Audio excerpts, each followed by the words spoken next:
There are 5 questions. I'll read them all and I'll respond in one breath. Why are those kriyas not happening in other similar meditation styles, like, let's say, Vipassana? How do these kriyas develop with continuing practice? Are they ever all gone?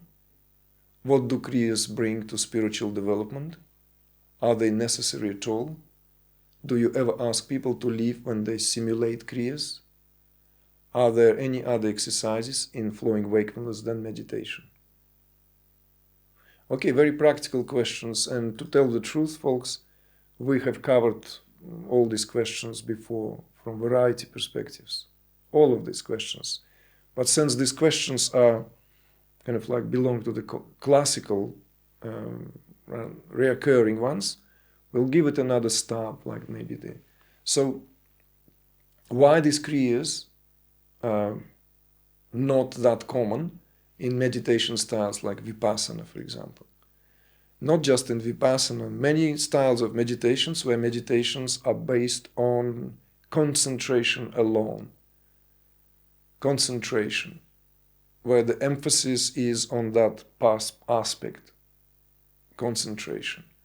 Repeating, for example, in a japa repetition, when you need to count, let's say, 108 beads, and then do the next round, so that you end up with a certain number, the concentration remains intact. So the part of the nervous system is not allowed to switch off, and because of the nature of that meditation. So there are meditations like that, for example, zazen, sitting in, for example, in some of the Zen Buddhist meditation approaches in Japan, where one is just simply being present, just sitting there being present. And sometimes I joked about it in a light-hearted way, that there is a person who is with a bamboo stick, he's standing there and watching so that the meditator doesn't suddenly start, falling asleep. He will whack him gently or otherwise to wake him up, to not to allow any kind of pretending that he is meditating whilst he is taking a nap here. So there are various different types of meditations which are based on a different approach. We are not here to give assessment of these, but the meditations, and in this case what we utilize in our work, is based on going to accessing the field in as direct manner as it is possible, so as to allow the spontaneous unfoldment of these movements that Kriyas are known for, because this herald freeing of the nervous system of any of the stresses that are inhibiting that nervous system. It's as simple as that. At certain points, I used to bring this as a reminder. Any deep relaxation brings about the possibility where that what caused a certain indigested, unmetabolized, unprocessed information to be brought to the surface. If that unprocessed information formed a stress, a node, a nodule, then it will begin to bring itself to the surface. Just as long as we relax enough. So in other words, the mere fact of being able to relax enough will bring the possibility, natural, spontaneous possibility, for the nervous system to release that what inhibited it at whatever level. Of course, it doesn't stop there, because some of these stresses have formed very tight conglomerates, not just a single nodule. And they are addressed more like, let's say, today's language, we speak of them as traumas. Some of these traumas are accumulated over a period of time. Some of these traumas are ancestral. Some of these traumas are accumulated over childhood. Most of them are those deep-seated. And those are accessed when we are given to this work, particularly on a systematic level, so that there is a possibility for freeing the nervous system from these nodules and from this, what then could be spoken as stressful or traumatic experiences. So, how these Kriyas develop? The Kriyas themselves do not develop, even though in some of the videos that we have shared publicly, we speak about the variety of different Kriyas. So that not to brush all Kriyas with the same brush. Some Kriyas are manifestations of the release of the nervous system of these stresses at whatever level. But other manifesting Kriyas are the language of yogic vocabulary. So some of these Kriyas are displaying distinctive yoga asanas, mudras, pranayamas, harmonizations, vocalizations. So in other words, they are not all haphazard, sporadic movements, shaking of the body, trembling of the body. So this is why the Kriyas themselves do not develop. What I want you to say is that as the body, the pranic body, begins to be more and more purified, then the work simply moves to another level. Certain Kriyas no longer need to be performed, but performed as meant manifest.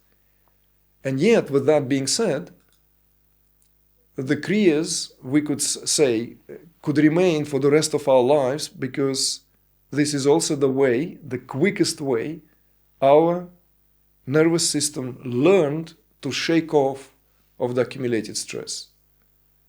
And I also gave very often in the past examples of the spiritual luminaries who were known to be found in Kriyas, even if not in public, but certainly in private. Anandamayi Ma and Ramana Maharshi, two canonical figures, were known to be in Kriyas on a daily basis. But they just did not display them in front of when they gave darshans, when they spoke or just sat. They displayed them in a private setting. Does that mean that they were still dealing with stresses? This is for you to ponder on. They are considered to be born saints, luminaries in their culture and beyond, and yet there is also very well known that they had these physical movements. So, and by the way, under my mind, Ramana Maharshi, only two examples. We can extend this to many, many other examples. For example, Ramakrishna Paramahamsa was known to go into the exalted states. They were called exalted, and he would go into mudras and he would go into dance-like, trance-like states. He would be in samadhi with eyes closed, with eyes opened, and often accompanied by his hands locked in certain mudras and his body taking certain positions, which is also called taking certain attitudes, certain mudras. So this is a big topic in its own right, in a way. But in summary, Kriyas in themselves are not the goal, so they are not developed. We don't work on Kriyas. We don't do Kriyas. They are part and parcel, a manifesting phenomena to be taken for what they are. And so therefore such question as what do Kriyas bring for spiritual development has already been covered. The Kriyas themselves, primarily, if we are forced to divide into two groups only, right? Just two, like forced, okay, just two groups.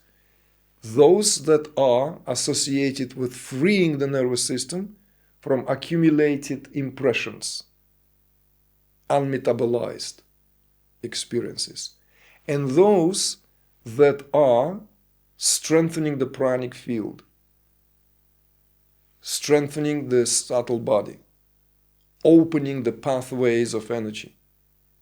You see?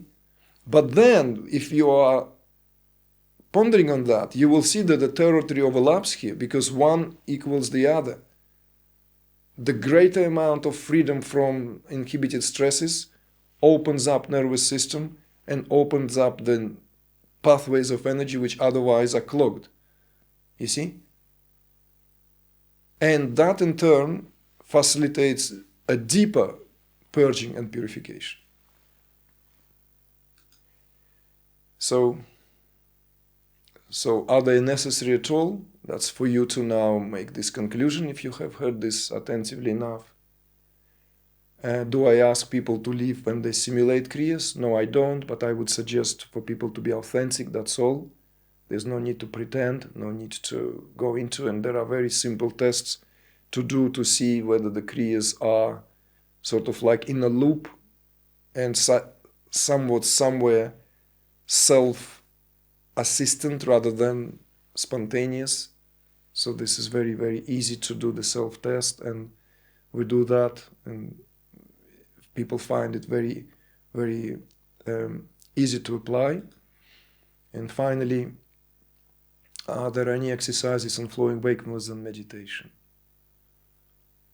Well, flowing wakefulness, in the work that we do, everything absolutely being utilized, absolutely everything. So it's not just like, here's meditation and then we just talk.